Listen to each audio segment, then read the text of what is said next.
Namo Vishnu Padaya Krishna Prashtaya Bhutale Srimate Bhakti Vedanta Shamini Namane Namaste Saraswati Deve Gauravani Pracharine Nirvisesa Srinivade Paschatya Satarine. So today is going to be the last class on Rama, and then in 2 days I will give a class which at the Sunday feast which summarizes what we've been talking about and maybe takes it to a different level. And today I wanted to do something special.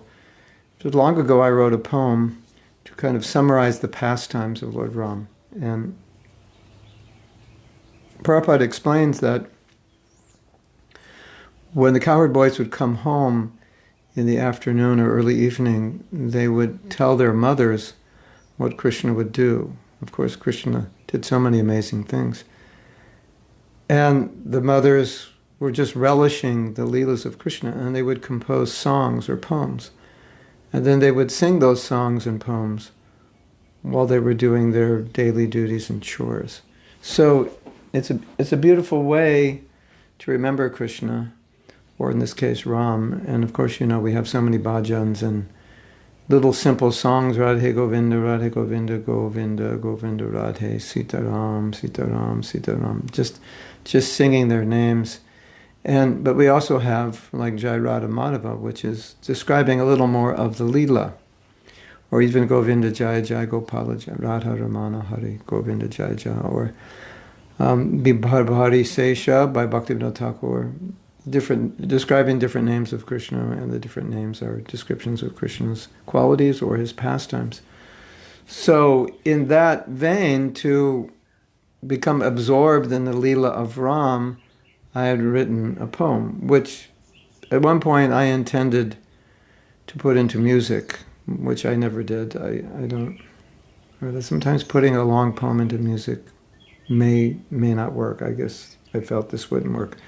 So anyway, I wanted to read that to you, and then we gives you an overview of the Leela, so that we can become more absorbed in thinking about what was happening. And then after I read it, then we can discuss more some of the details of Leela, because we haven't really discussed the Leela completely. We've discussed Ravana's position in the Leela and what we can learn from Ravana, what we can learn not to do by learning what he did. He did so many bad things that we can learn all the bad things not to do.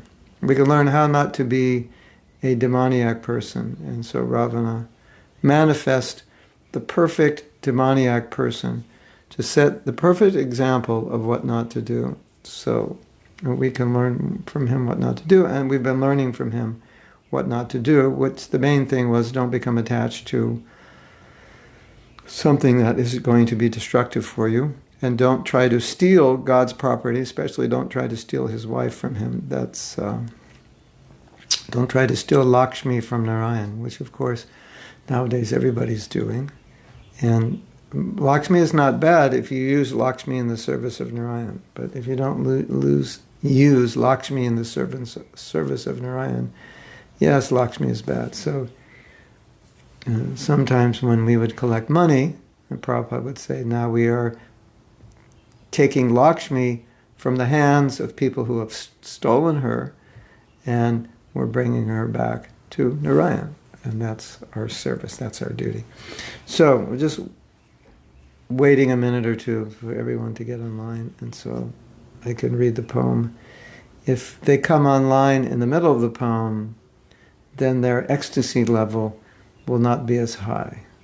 So we'll just wait a minute and review a little bit of what we have spoken about. One thing that we didn't mention, but I think is obvious, is that Hanuman, if you study the Ramayana, you'll see that whenever there was a task that was difficult, ultimately Hanuman was the one who did it, or most often was the one who did it. And Hanuman, he has this mood of whatever has to be done, we'll just do it.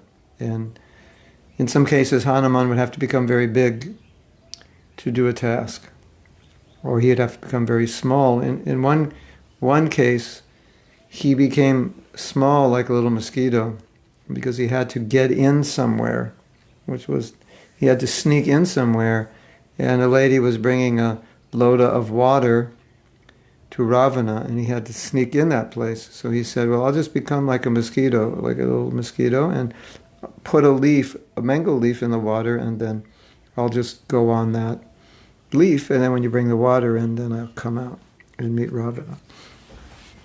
So he did that, and then when he was fighting big demons in battle, then he would become bigger and bigger and bigger because they were so huge to fight with them. As you know, he went and he got the Sanjivani herb from the mountain, and when he went to the mountain, what happened was there are all these sages living there, and by eating this herb they could live forever, and this herb was shiny, and that's how you knew what the herb was. And when Hanuman came, they thought, oh, somebody's here to steal the herbs. So by their mystic power, they made all the herbs shine. So Hanuman didn't know which one to pick because everything, every flower, every herb was shining. So he thought, okay, we'll just bring the whole mountain. So big, very big to bring the whole mountain. So he did that. He jumped to Lanka over the ocean to find Sita. Whenever there was a difficult thing no one could do, they said, Hanuman, we need you to do it. And Hanuman would say yes. So what I like about this and what we can learn from this is that Hanuman just came, how do we say it? I forget how to say it. But whatever was needed, he would just do it. He wasn't mental. He said, yes, for Ram, I'll do it. He just came to the occasion. What's the statement? I forget. You understand. He was the personification of, okay, what's ever needed, we'll just do it, no matter how difficult it is. You never see Hanuman saying, no, I don't think I can do that, it's too difficult. He'll say, yes, yes, my Lord, we will do this. And he would somehow or other immediately just figure out how to do it and fearlessly do it. As you know, when Ravana ordered light his tail on fire, because he was coming as a messenger and he wanted to kill him, and his brother said, no, he's a messenger, you can't kill him. He said, but you can punish him. So they lit his tail on fire. And so what did he do? He decided intelligently, if my tail's on fire, I'll just light the whole kingdom of Ravana on fire. So he was always utilizing his strength and his intelligence in very difficult circumstances with huge obstacles to overcome, and he would always overcome them, and he wasn't mental about it. So that's a quality we all need, that when there's a situation and service is needed and it's difficult, like Hanuman, we stand up and we say, okay, let's do it, let's figure it out. Somehow or other, for the service of Ram, we're going to do this. So that was the quality of Hanuman that we hadn't discussed, which I'm personally inspired by, because in Srila Prabhupada's service, he asks us to do so many things, and we can't be fearful or timid. We have to stand up and do it. Okay, this needs to be done, so we're going to do it. And that was Hanuman personified, that courageous attitude of, okay, whatever has to be done, we'll do it. And somehow or other, he figured out how to do it. And a lot of times, Prabhupada would give us instruction to do something that we'd never done before. And instead of asking how, we would just say, okay, we'll figure it out. That was the idea. And that's what Prabhupada expected. Figure it out. This is the job. This is the goal. You figure out how to get the results. Just do it. But Guru Maharaj, I don't know how. I've never done it. No, it wasn't like that. Just, okay, we'll figure out how to do it. That's what Prabhupada wanted. And so, in that sense, Hanuman is our mascot in the get the job done, figure it out somehow or other. As you know, as I've told many times, many of us in the early days of the movement were given huge responsibilities, were given positions very early on that we had no experience in those areas of service, whether it's temple president, temple commander, Sankirtan leader, head pujari, head cook. Okay, you're going to be the head cook. I don't know how to cook. It doesn't matter. Just pray to Krishna, and here's a cookbook, and Krishna will help you. And so that's a fact. And that's what happened. So we were used to that, and you could say we were bold in that sense, that we were willing to try to do something we had never done because it was required. And rather than shy away from it, we just did it. Okay, this is what's required, we'll do it. So that was the idea. So now, hopefully everyone's here who's going to be here. And we're going to read the poem that I wrote. This I wrote maybe 16 years ago.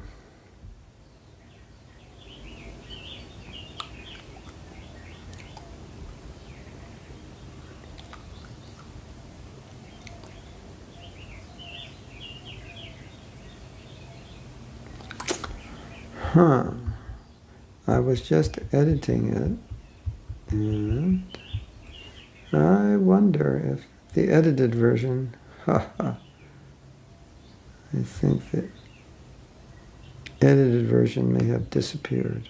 Oh well. No, this is the edited version. On the night before Ram would ascend to the throne as Ayodhya's king, amidst the joy and celebration, Dasharatha met his favorite queen. Kaikeyi was found lying on the ground, overwhelmed by agonizing grief. He asked her the cause of her trouble and how he could give her relief. At first, she remained silent, then assured him she would be all right. If the king could just fulfill her desire and promise to do it that night. Save for my son Ram, the king said, there is no one more dear to me than you. In Ram's name, whose absence would kill me, I promise anything you want me to do.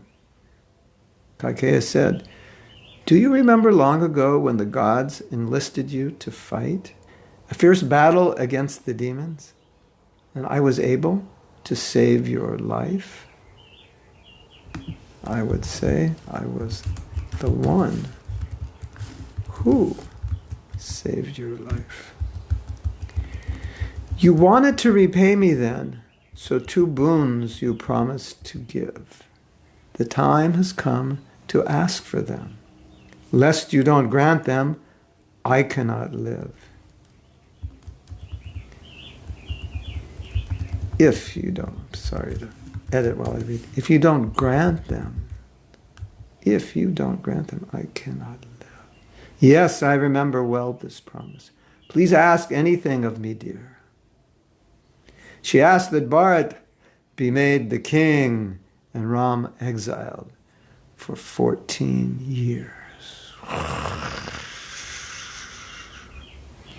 He begged her not to ask this boon. He reasoned and pleaded and cried. Realizing he could not dissuade her, he fainted and fell by her side. Dasharatha was bound by his promise. His son would not become the king.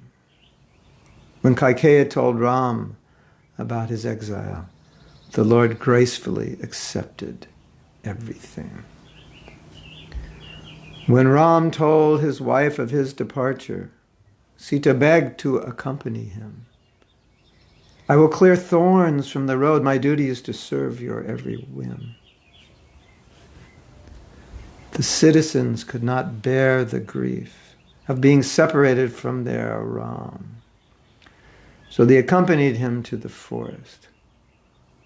But he would only take Sita and Laksman. Can you imagine, that scene? Oh my God. Rama was more dear to them than their own life. When Kaikeyi's son Bharata returned to Ayodhya, he found all the citizens in pain. He then chastised his mother and told her, I will rule only until Rama returns again. Dasharatha could not bear the thought that he put Ram in this situation. Shortly after Ram was banished, the king died out of separation. In the forest they lived in huts amidst many a ferocious beast. Their clothes were made from the bark of trees, roots and fruits were all they had to eat. They met a witch disguised as a maiden who wanted Ram to be her own. When she tried to attack and devour Sita, Laxman cut off her ears and nose. She lied to her brother Ravana, the most powerful of evil kings. I just tried to bring Sita back for you, and look what they did to me. To take revenge, she provoked him to enact an evil scheme. Steal Sita away from Ram and make her your principal queen. He had a magical deer charm Sita, and Ram chased him on her plea. Then the deer imitated Ram's cry for help, and Sita forced Laxman to go see. Laxman made a circle before he left, that none could go beyond. So Ravana disguised himself as a saint and grabbed Sita while she was giving him alms. Ravana took her to his island Lanka and offered her pleasures of every kind.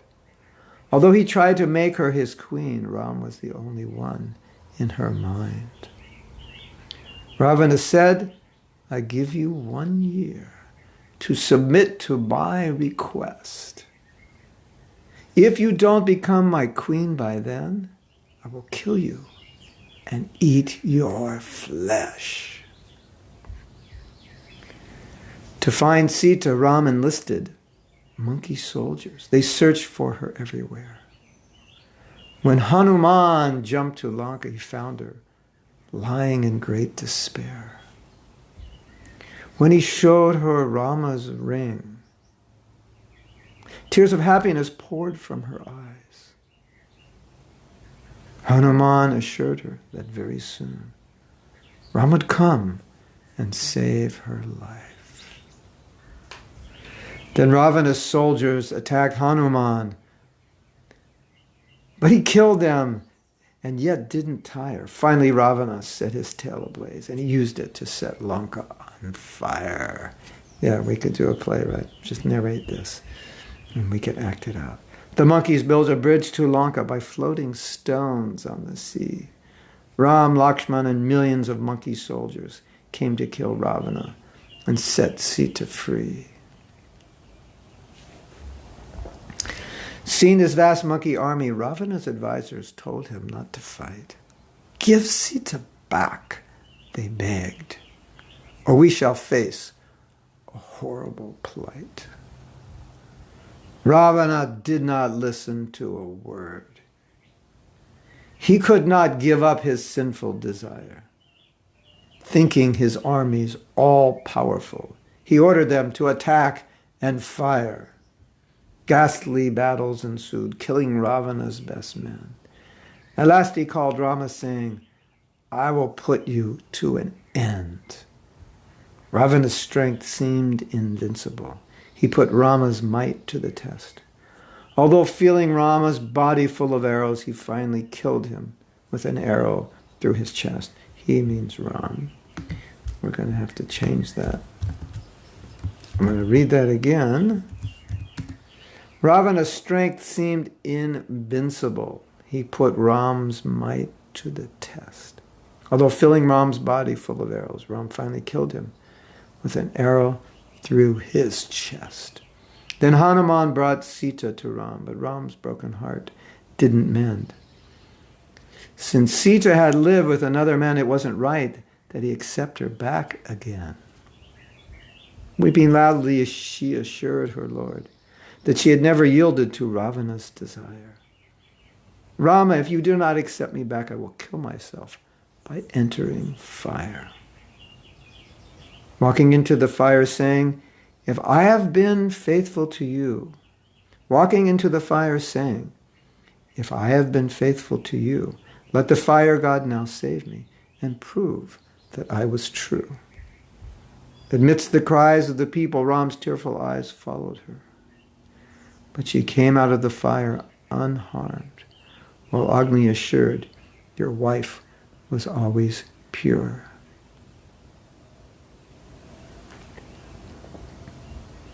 Eyes flooded with tears. Eyes flooded with tears, Ram said, I know Sita is my devoted wife. But this had to be proven to the world to confirm a king's moral life. Now they could return to Ayodhya. 14 years had come and gone. Bharata turned over the throne to Ram, and all rejoiced with dance and song. The gods felt the highest bliss. Everyone was peaceful and calm. And the whole city of Ayodhya chanted, all glories to Sita Ram. The camera is blurred. Okay, let's try this. They lived happily in Ayodhya until one day Ram went out in disguise to mix among the people and find out what was on their minds. He heard a husband chastise his wife for spending the night away from home. He said, it is not right that I take you back. I will not be immoral like King Ram. When Ram overheard this conversation, it went deep into his heart. He knew that now the time had come for him to ask Sita to depart.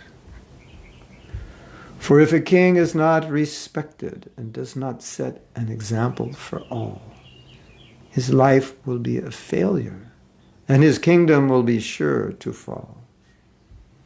So to set the proper example and to maintain religious rights, he told Sita they could no longer remain together, and she walked away into the night.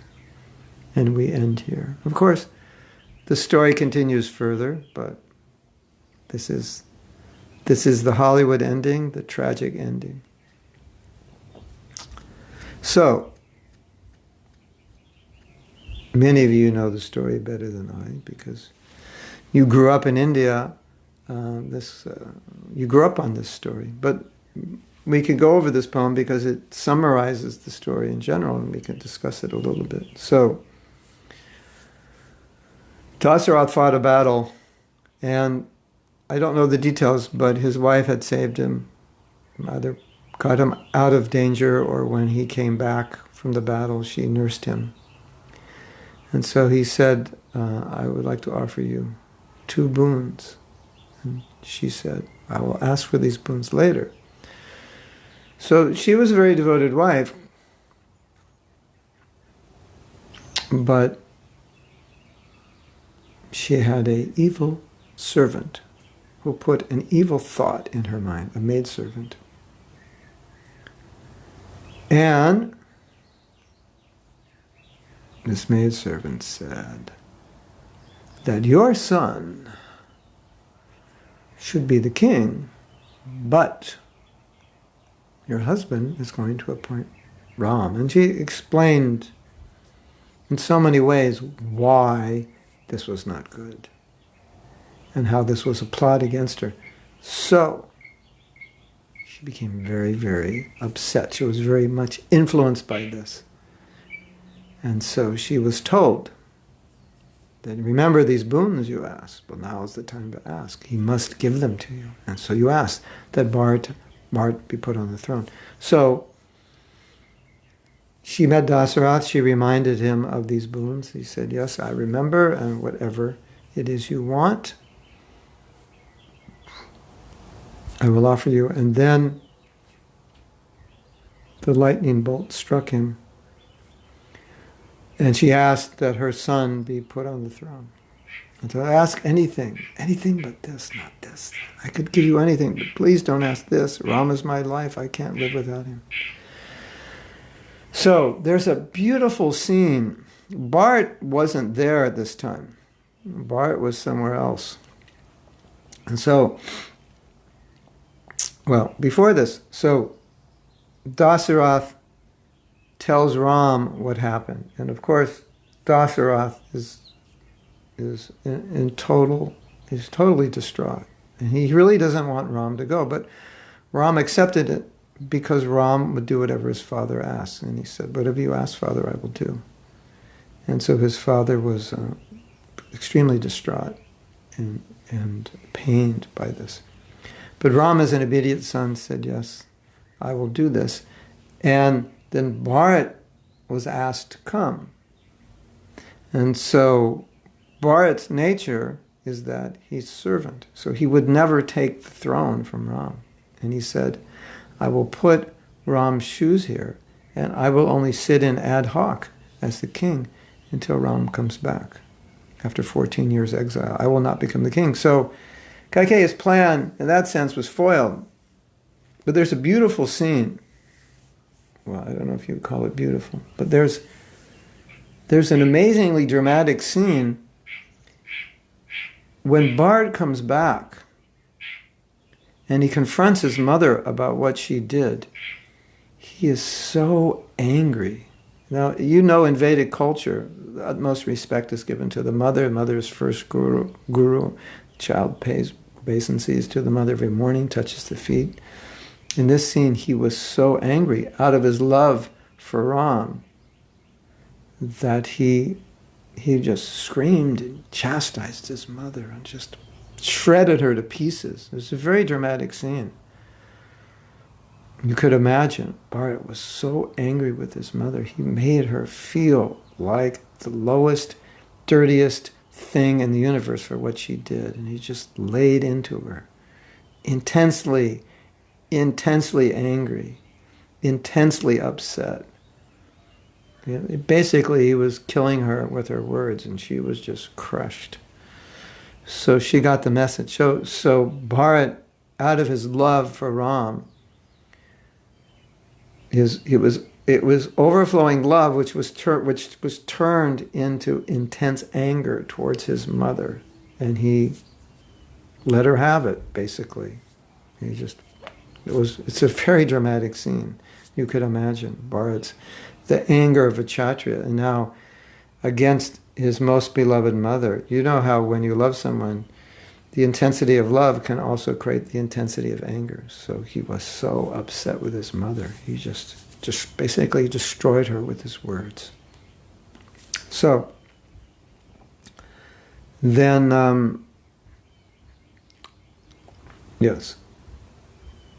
So then Sita, as a devoted wife, said to Ram that if you're going to the forest, I will go. And Ram saying, no, the forest it's your queen. You can't live in the forest. The forest is austere. And she said, no, wherever you go, I will go. And I can't be separated from you. I will always serve you. So that's the perfect devoted wife. Wherever her husband goes, she will go. Whatever austerity he does, she will do. There was once a couple living on the street in India, and they were cooking on the street. And Prabhupada saw that couple, and he said, just see, that even though this man cannot even provide a house for this woman, that she has to live on the street, she still doesn't give up her husband, no matter what. That's a devoted wife. So that's a different time, a different culture. But that's the idea. That's a devoted wife. Interesting, isn't it? Compared to the world today. It's a little different, right? Hard to find such devoted wives. So that's Sita. So Sita was willing to do all the austerity, so she goes out.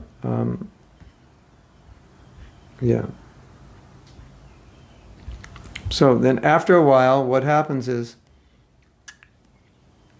Dasharatha is Brahma is the life of Dasharatha. So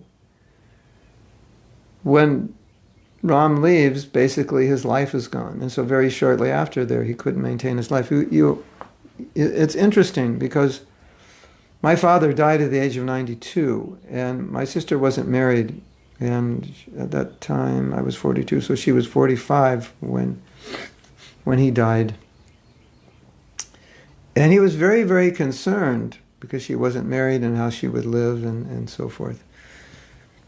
And what we saw was that he probably should have died when he was about 89, but he was just hanging in there for her.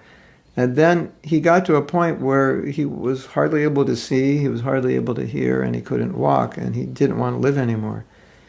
And I would take him to the doctor, and the doctor would say, "How are you?" And he would say, "Can you kill me?" He's just at this point where his body had broken down, he didn't want to live.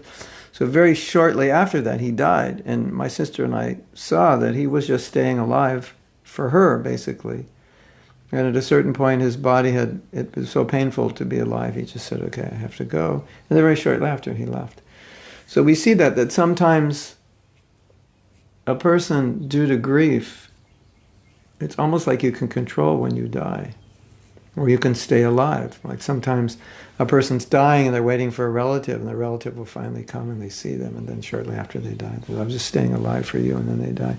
So the pain of separation killed Dasharatha because Ram was his life. And this was no ordinary son, as you could imagine. Actually, when I say you could imagine, what I really mean is you can imagine. We cannot imagine the affection that Dasharatha had for Ram. We cannot imagine the beauty and the rasa. We don't have any experience of that intensity of love. And therefore we don't have any experience of that intensity of separation. We just don't. We have some affection for people of this world and some love, but it's minuscule in comparison to the love a devotee has for Krishna. So the love Dasharatha had for Ram is beyond our experience, and therefore the separation is beyond our experience, and the separation just killed him. He couldn't stay alive. So what happened was that Surpanakha, who was Ravana's sister, became attracted to Rama, and she wanted him as her husband. And of course Rama played with her and said, "Well, here's Laxman, I'm already married, and here's Laxman." And Laxman's like, "No." So she tried to attack Sita because Ram said, "I'm already married to Sita." And so her ideas as a Rakshasa or Rakshasi was, okay, well, if he's married, we'll just kill his wife. And, he'll like that and marry me, right? Yeah, that's how they think. Okay. So she tried, and Lakshman came and once she tried to attack, then he attacked. And that's Kshatriya rule. If someone attacks, you attack back. So, demonic as she is, she came back to Rava and she lied to him, and she said, "There's this beautiful woman named Sita, and she is so beautiful. You've never seen a woman as beautiful as her. And I think this is the perfect woman for you because she's the most beautiful woman in the universe. And she is with Ram and Lakshman in the forest. And I tried to take her for you, and look what they did." And she shows that her nose was cut. And Ravana is like, "Rah! How could they do this to you? Kill Ram." So she planted this idea in his head that he should have Sita. And of course, even though he had so many wives, so many girlfriends, you can always have one more. And this, apparently Sita was more beautiful than all of them. So, well, Ravana is thinking, well, I don't have the most beautiful one. Although I have many, I don't have the most beautiful one. So he got attached to this idea and he made this plan. And the plan was Marici would become a deer because he had these demons had these shaktis where they could form their bodies into different persons or animals. So it became this beautiful deer. So his idea was he would attract Ram away, and then he would come when Sita was alone, and he would grab her and kidnap her. So the deer came, the deer was beautiful. "Oh, Ram, it's such a beautiful deer. I'd like to have this deer. He can travel with us, and we'll take him back to Ayodhya. He's so beautiful." Ram and Lakshman knew what was going on, but Every good husband always tries to satisfy the wife, and sometimes when the wife asks for something and the husband knows it's not good, and he can't tell her that, he just gets it from, okay, all right, you want a swimming pool? It costs $30,000. Okay, we'll get you a swimming pool. Do you know what it costs to maintain it? You know. No, I want this, I want that. Okay, it was something like that. She wanted it, and so he went after it. And then he realized it was a demon. And it ran away. And he shot it. And when it was being killed, the demon yelled out, "Laxman, save me!" And so Sita heard that. And she goes, "Laxman, you have to go and save your brother. He needs your help." And Laxman doesn't need my help. He said, the whole world is protected by Ram. This is not Ram's voice. This is a demon's voice. Anyway, he tried to explain, and she said, oh, so really, now that Ram is gone, this is your opportunity to have me. So that's what you want. And he was just heartbroken. He had never even looked at her. He had only looked at her feet. He was the most devoted to Ram. So it just broke his heart. And she said, you have to go save your brother. Otherwise, you're showing that you're just after me. Okay. So he had to go, and he took his fire weapon, drew a circle, and anyone who would go over that line that he drew of the circle would get burnt. So he said, just stay here inside the circle. If anyone comes, don't go outside the circle. So nobody could go in the circle, and she couldn't, nobody could go in the circle because they would get burned. And he said, don't go out the circle because you're safe inside the circle. So then Ravana came dressed as a sadhu. And he said, oh, I'm hungry. Can you give me something to eat? And he said, surely. Or some stories say she offered it. And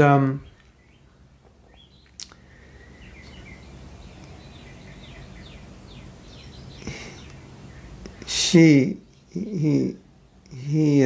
waited outside. He tried to cross the circle, and it was fire, and so he couldn't. She said, oh, please come. He said, no, I can't come. Just stay out here. You'll have to bring it to me. He said, no, I can't cross the circle. I can't. He said, and then he said, well, if you're not going to feed me, that's an offense to a sadhu, and to bring ill fortune. And he tried to intimidate her. Okay. So she brings the fruit, and he stands a little bit back, and as she brings it, comes out of the circle, he grabs her. At that point, she tries to get away, and she tells him, if you do this, that's it, you're finished. You'll be killed, you'll be destroyed. Everything will be, your kingdom, everything will be destroyed if you take me. So basically, she was using her chastity to curse him. And so it's really why ultimately he died, because of her curse. So he takes her to Lanka. Jatayu on the way was an old bird devotee of Lord Ram, fought with him valiantly, but ultimately he was killed. Tried to stop it, but he couldn't. And so then Ravana tells Sita, said, you are now here in my beautiful kingdom. Whatever you want, I'll give to you. Become my wife. You'll live a beautiful life of all opulence. You'll be my principal queen. She said, no, Ram is my only Lord. He's my only Lord. That's it. I only have Rama, nobody else. He said, I give you 1 year, or whatever it was, 4 months. I give you. And if after that time you don't become my queen, I will kill you and eat you. True love, right? If you don't love me, I will kill you and eat you.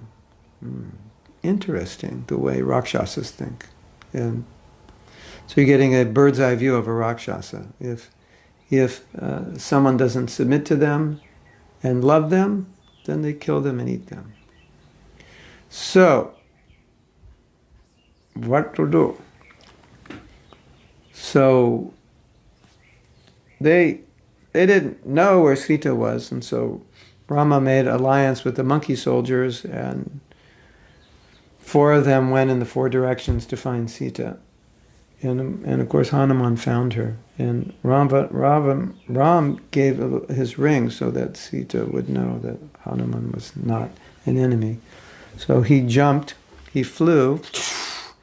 Like we're saying, Hanuman is just like, whatever has to be done, he does it. So he flew from South India all the way over the ocean. Somehow there, as the son of Vayu, he could do that, so he flew over the ocean. He's looking around, and finally he finds Sita. You know, he made himself very small, like a little monkey, so he wouldn't be noticed. Because if he's big Hanuman, they're going to notice him. Anyway, eventually they found him and captured him. So he said, don't worry, Ram will come and save you. Here's the ring to prove that I've come from Ram. Oh, thank you. So she was encouraged. Now, to rain on your parade, some philosophy to make the story less exciting. But you already know this, that Sita was not actually Sita, as we had discussed a few days ago, because Ravana cannot steal Sita. Ravana cannot associate with Sita. Ravana cannot have anything to do with Sita. Ravana can only have something to do with Maya. So that Sita that he pulled through the fire was not Sita. The fire god Agni had taken Sita and protected her while this Maya-Sita was given to Ravana, because he was only qualified to have a material form which looked like Sita but was not Sita. It was just an illusory material external form of Sita. That's all he could get because he's not a devotee. So he can't engage with Krishna's internal potency. He's not qualified. So he got a material Sita. So it looked like Sita, very beautiful. But still, even in that form, playing the role of Sita, no, I am Ram's. So it was, it's kind of Sita, but not Sita exactly. So word got out that this monkey was here and talking to Sita, and so they captured him, and Hanuman said, give Sita back, just like, let's end this fiasco, and if you don't, Ram's going to come and destroy you. Of course, Ravana is like, nobody can destroy me, I'm Ravana.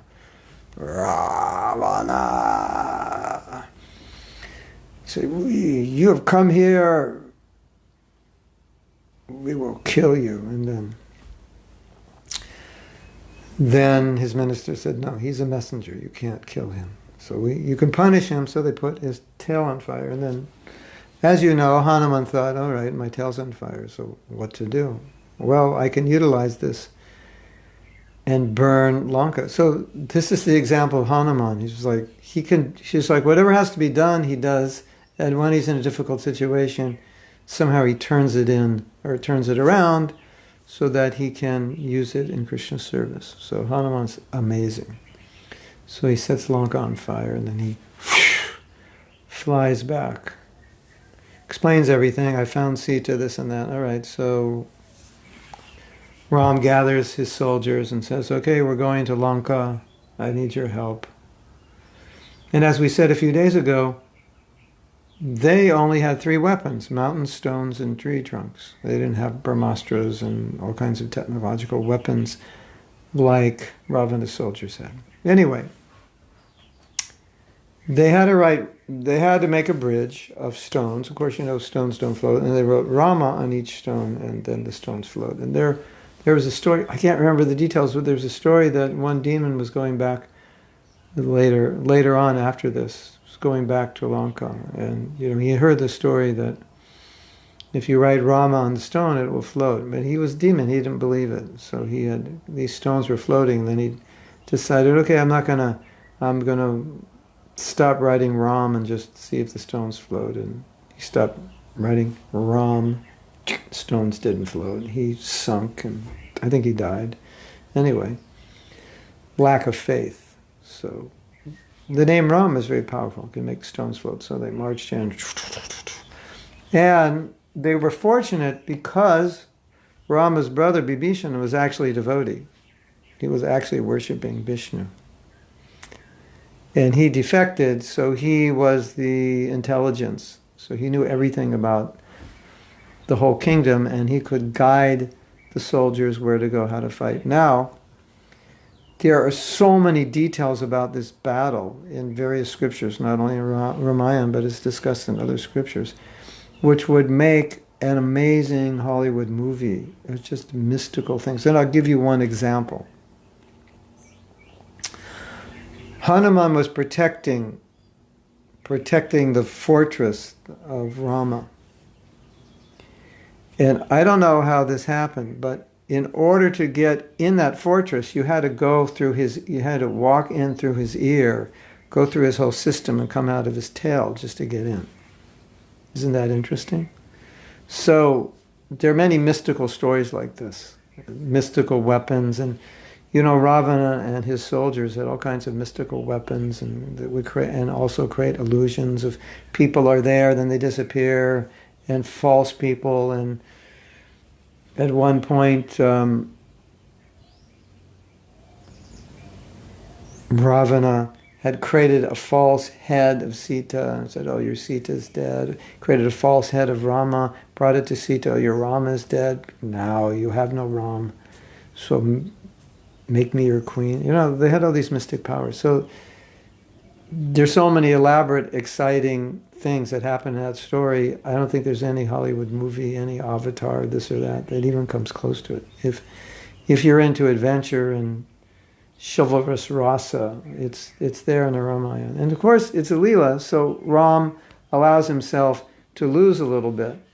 It makes it more exciting. There's how in movies, if the heroine or the hero just wins all the time, it's not exciting. So they lose sometimes. And sometimes there's movies in which someone is a boxer and he wants to become the world champion, and it shows all the difficulties he goes through and how he's getting beaten up in the fight that he thought he was going to win, but then he comes back and in the last moment he wins the fight or something like that. So it was kind of like that. Ram is making this exciting. So he's, Laxman, it appears that Laxman was killed and he's dead, and Ram and Laxman were actually captured by Ravana, and Rama's body's full of arrows and all these, and he's captured in a place and no one can get to, but only if A, B, and C happens, then you can get in there. There's Ravana had a brother's name is Ravana, and he had a benediction that he could only be killed if 5 candles in a cave in the Himalaya are blown out at the same time, and a diamond is crushed at the same time. And I think there was one other benediction that if all these things happen, then when you shoot him, he'll die. Otherwise, if you shoot him, he won't die. You can't kill him. And so there was this battle going on, and nobody could kill him. And even Hanuman went, and so they made a plan that Lakshman would crush the diamond at the same time Hanuman would blow out the 5 candles. And so, and whatever else was needed to be done would be done. And then Lakshman could shoot Mahiravana. Or Ram could shoot him, I forget the details. So,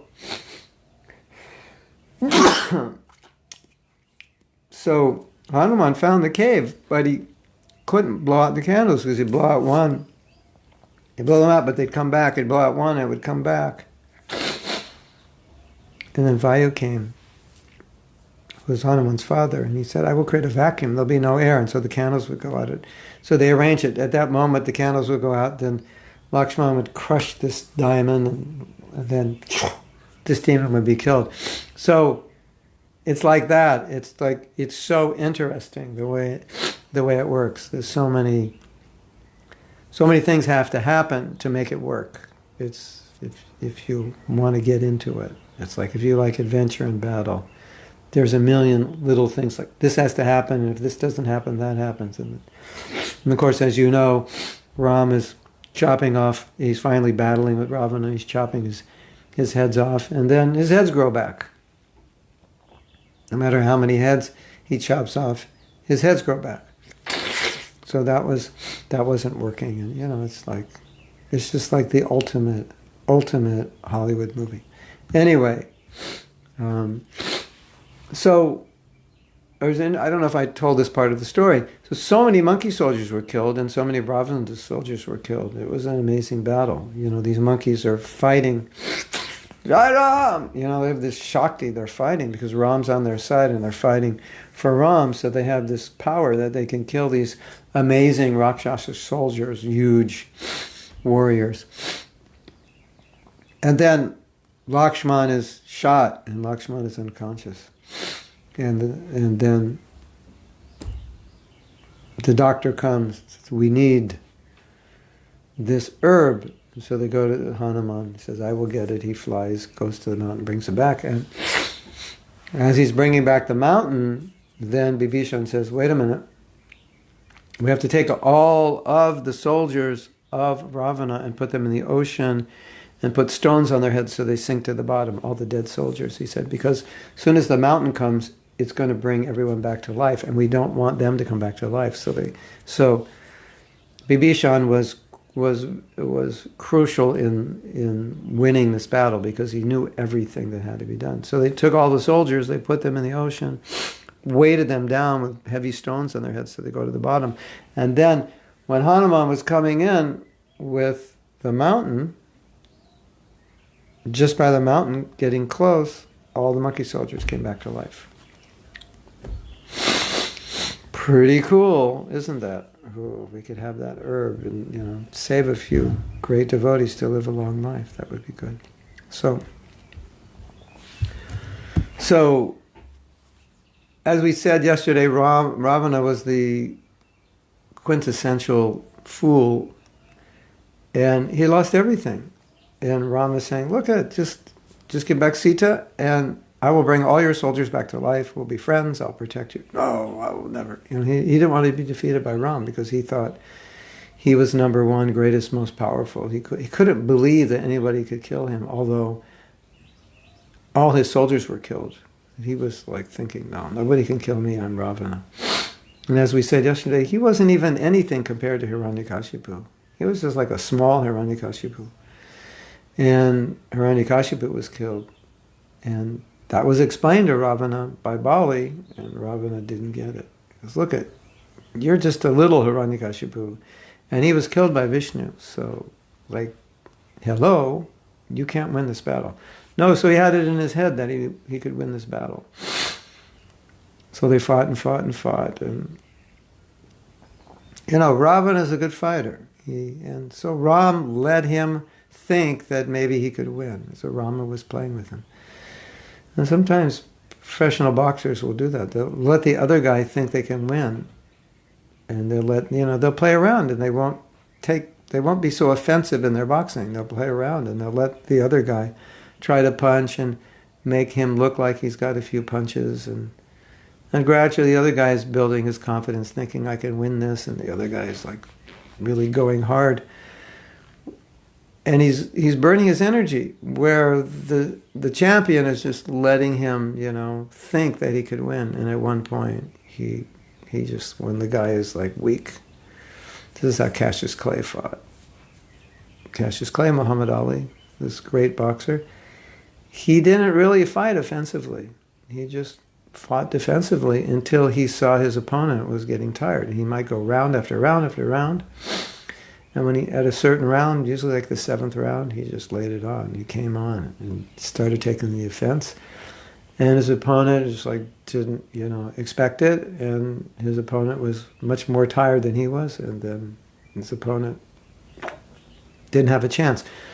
So that makes it exciting. And as we said in the Hollywood movies, it makes it look like the hero is going to lose. And he keeps losing the fight and getting beaten up. And he's almost knocked out. And again, almost knocked out. And his eyes is destroyed. He can't see.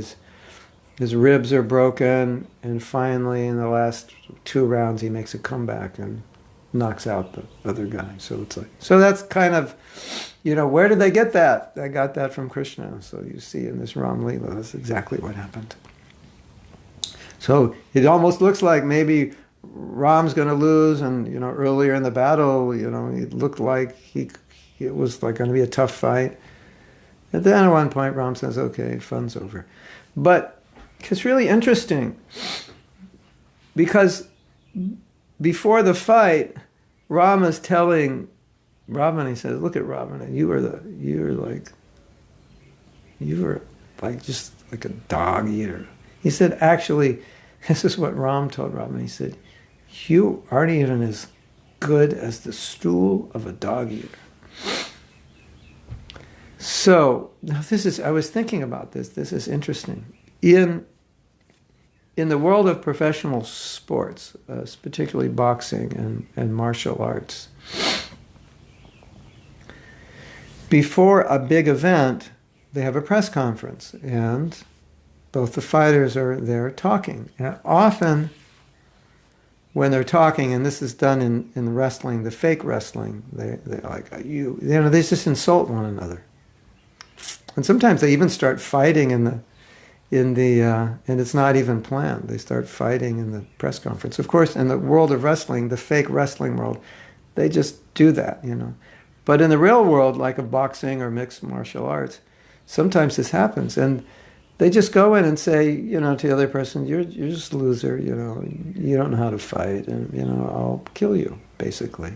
You'll be lucky to last a few minutes with me. And the other guy, comes back and says, you're nothing, you're just a, stupid idiot, and blah, blah, blah. So they insult one another. And then we see in Ramayana, that's what Ram is doing to Ravana. They're having this, insulting contest going on.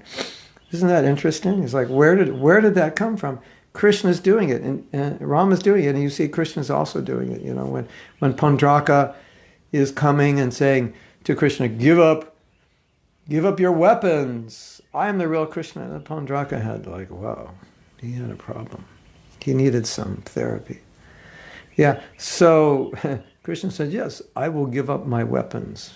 I will give up my weapons by chopping your head off. I will give up my weapons to you.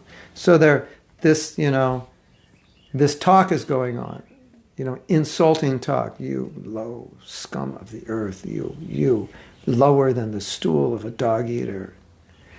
Isn't that interesting? So I was reflecting on that and say, well, Ravana is Jai, of Jai and Vijay, and Jai and Vijay came because Krishna wants to fight, and there's nobody he can fight that's really worth fighting, that's powerful. But if Krishna empowers his devotee, then his devotee becomes worthy of fighting. So, Hiranyakashipu and Ravana, they were good fighters. They put up a good fight, and Krishna was enjoying it. And we know that's why they came, or one of the reasons they came is Krishna wanted to enjoy this. And so, this is part of the enjoyment where Krishna's insulting Ravana. This is, Krishna likes to fight. That's where this propensity comes. It's so obvious, isn't it? So anyway, they had a good fight, and exciting fight, and finally Ravana is killed. Ravana is killed. And now, so Ravana has gone through Rama's gone through this whole battle to get back Sita, and now he finally comes and says, Sita, I can't take you because you've been gone. You've been gone. You've been in the home of another person, and that's not allowed. I mean, what a tragedy, after all that. I mean, what a Hollywood movie. Like, this has to be made. If I had $50 million, I would have it made, because this is the movie of movies. This is the blockbuster of blockbusters. Finally, after this huge battle, you could just imagine this, right? And they're worn out, and they finally got her, and then Ram says, I can't take you back. And everyone is, I can't believe it. Like, what is going on here? How could you say, did you say that? How could you say that? How could you be so cruel after all this? You can imagine that scene, right? And Ram says, how can I take you back? You've been at the home of another. So Sita says, I have never been unchaste. And I will prove my chastity by walking in the fire. And if I come out alive, I will prove my chastity. So she walks in the fire, and then Agni brings the real Sita out of the fire. And of course, Ram knew all this. He wanted to prove her chastity. So her chastity was glorified. And he takes her back, and then this big thing, finally 14 years, he comes back to the kingdom, Bharat turns it over. You could imagine how the people felt, how happy they were, how excited they were. And then Rama and Laxman would spy. They wanted to go in their kingdom. They go around their kingdom in disguise to see what people are thinking, because it was very important for them to know if they're doing their duties properly. And so they want to hear what the citizens are saying about them, or what the citizens are saying in general about life in the kingdom.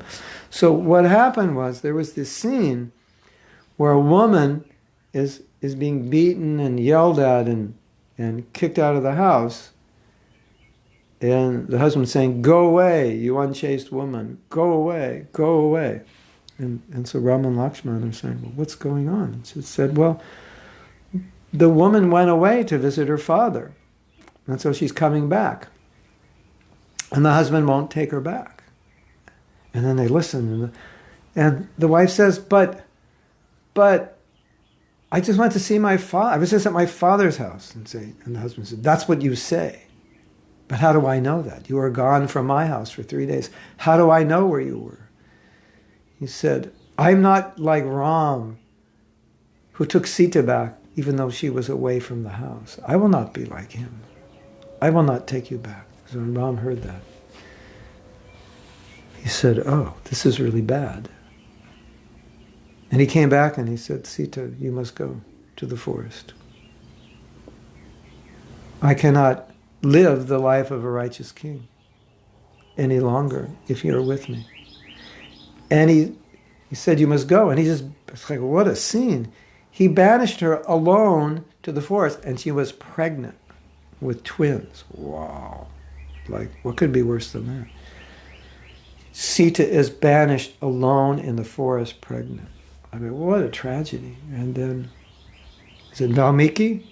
Valmiki picks her up, and he finds her, and he brings her to the ashram, and all these brahmacharis are like, "Why are you bringing a woman here? And this is not right." And Valmiki's like, "No, we have to take her." Anyway, Love and Kush were given birth. Eventually Love and Kush meet their father. They were having a battle. That's how they met them. Anyway, it's a whole thing.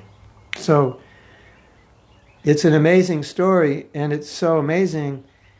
And because Krishna makes his leelas amazing, so they're more amazing than anything else that's going on in this world, so that instead of thinking about what's going on in this world, we can think about their leelas because they're better. And if they're not better, then you're going to think of stories from some Hollywood movie. You go, "Well, that Hollywood movie was better than this leela." No, it's not better than this leela. It doesn't even come close. This leela is so dramatic and so heart-rending. And one of the things that's so interesting about this leela is that it puts Ram in this kind of like underdog position. And of course, we know Krishna is undefeatable. And so in Krishna Leela, it's like the demons come and Krishna's just like, "You're gone," and picks one up and throws them 80 miles. And "You're gone," and knocks one in the head and punches one. "You're gone." It's very straightforward and simple. And Krishna, generally in Krishna Leela, he doesn't take that underdog position. He took it a little bit with Kaliya, just to create some drama. But generally he doesn't take such an underdog position. But in this Leela, there's just like tragedy after tragedy. And so the person who's reading the Leela or seeing the Leela gains a lot of sympathy for this character, Rama. Of course, we know Rama is who he is.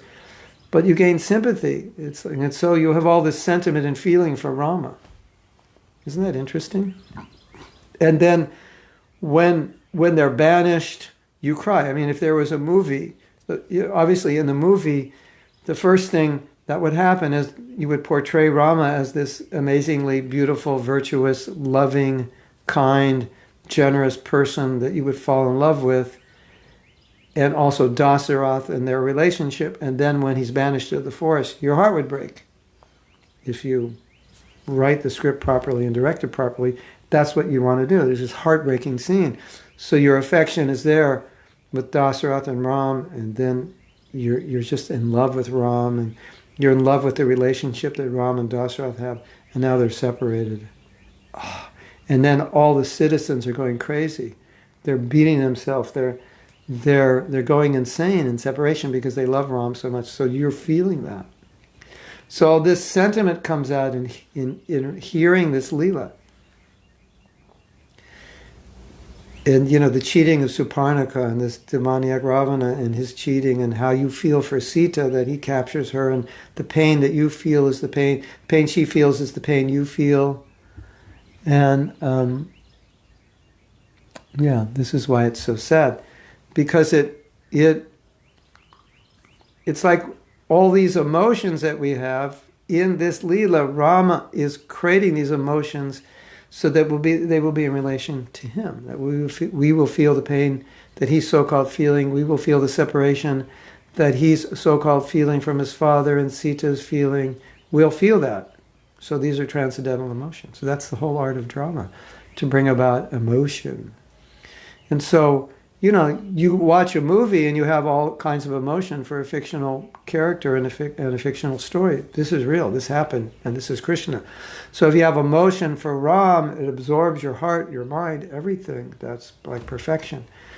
So that's the idea. And so, as you know, and then the battle, and Rama, it seems like he's losing, and so you're feeling for Rama, and then he says he doesn't want to take Sita back, and then you're feeling for Sita, and then he takes her back and you're feeling happy, and then he banishes her again and you're feeling sad. And so in Krishna Lila, it doesn't exactly happen that way. In Ram Lila, it's a special Lila which grabs the heart of the hearer, of the audience. And so there's this sadness, which is a sweet, sadness is a rasa. There was once a Ramayana, no, it was a Mahabharata drama done by a devotee named Loka Mangala and Sankirtan Das, and they performed off Broadway. They're really, really good. And Loka Mangala told me that once after a performance, a man came up to him and congratulate him. He said, "I want to congratulate you. You made me cry." And so that if you could make the audience cry, it's considered successful drama or a successful movie, isn't it? Because you're trying to bring out emotion. So if we cry for Rama, if we cry for Sita, that's the perfection of crying. Isn't it? Otherwise, we're going to cry when our girlfriend or boyfriend leaves us, or when we are late for prasadam and there's nothing to eat but some yesterday's khichdi. Then we're going to cry for that. So better we cry for Ram and cry for Sita. So that's the idea, to bring out all these emotions and sentiments. So in other leelas, it's not so much like that. Krishna doesn't take so much of the underdog position. In Ram, is full of tragedy. He's designed this Leela full of tragedy, and it's just incredible, the drama in it. It's like, you can see Hollywood is just this little reflection of what's going on. Yes. So, so that's why the sadness is there. So that you can see the Leela, you can read the Leela, and you can cry. Oh, Sita. Ram wouldn't take Sita back. This is horrible. How can this be? Ram is banished to the forest. How can this be? It seems like Ravana is going to win. How can this be? Oh, they've captured Hanuman. So you're going through all these emotions. It looks like Ram, there's so much tragedy in this Leela, but that's good. So you can experience emotion in relation to Krishna. Right? Yes? So, you have any questions about this? Now, maybe I've whet your appetite. Who was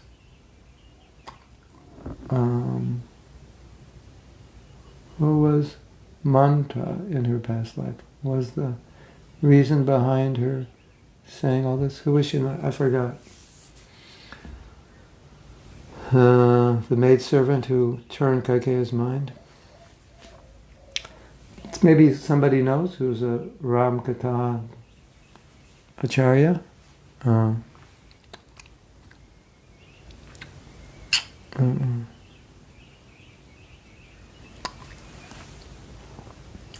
Who knows who she was in her past life? She had some, I forget, some vengeance. A lot of times when you go from one Leela to another, there's carryover. Something happens in one Leela, then Krishna comes back in another Leela, and then that person's there because they were offended in one Leela, then they, yeah. Like Putana, I think she was the sister of Bali Maharaj, and she was offended that Vamana took everything away. And, yeah, so these things are there. So, Hare Krishna to all of you. Saturday, tomorrow is Ram Navami. And so let us be absorbed in Ram-lila. I know that there is a happy ending. Twin sons and Ram. Finally, at the end, reunion. Yes. After fighting with, after having a battle first. Chivalrous Rasa. They're united. Of course, we know that Sita and Rama are eternally associated as Lakshmi and Narayan. So ultimately there's no pain. And we also know that the intensity of separation brings the highest pleasure. Although externally it looks like suffering, internally it brings the highest pleasure because of the intensity of the meditation. So because Ram is all blissful, because Sita is all blissful, in meditation on Ram or Sita, in separation, it becomes more blissful. And so if Sita is separated from Ram, she's thinking of Ram more. And so because she's thinking of Ram more, there's the pain of separation, but there's the bliss of the intensity of the meditation simultaneously. So we understand that. But if you allow yourself to get absorbed in the Leela as if it is kind of a human Leela, and don't look at it from Tattva, because if you look at it from Tattva, then you don't get the rasa. So you want to lose yourself in the rasa and to experience the emotion and the pain of separation and the tragedies that are going on in Leela, so you can experience the full emotion of it. And that's beautiful. And just like we sing songs about Ram, we sing songs about Krishna, we're meant to experience the emotion of those songs. We may not experience much, but we're meant to experience it, and that's the perfection of those Leelas. So, emotion is real, and a lot of times devotees in the early part of their bhakti try to kind of detach from emotions. And material emotion may create material attachment, but we don't suppress emotion. We want emotion in relation to Krishna. We want emotion in relation to devotees, affection for devotees. And so if you can hear Ram-lila and there's a lot of emotion, that's fantastic. And if you hear Ram-lila and you cry when you become afraid, oh no, what's going to happen to Ram? Or Laxman has been killed, oh no. So if any of you have a rich uncle who has $50 million, please send it to me, and I'll get on the first plane to Hollywood and we'll create a crew who can go through all the shastras and create this Ram-lila. Or maybe we have to do a TV show, because it's like, how could you do it in 2 hours? But anyway, it's going to be done. Someone will do it.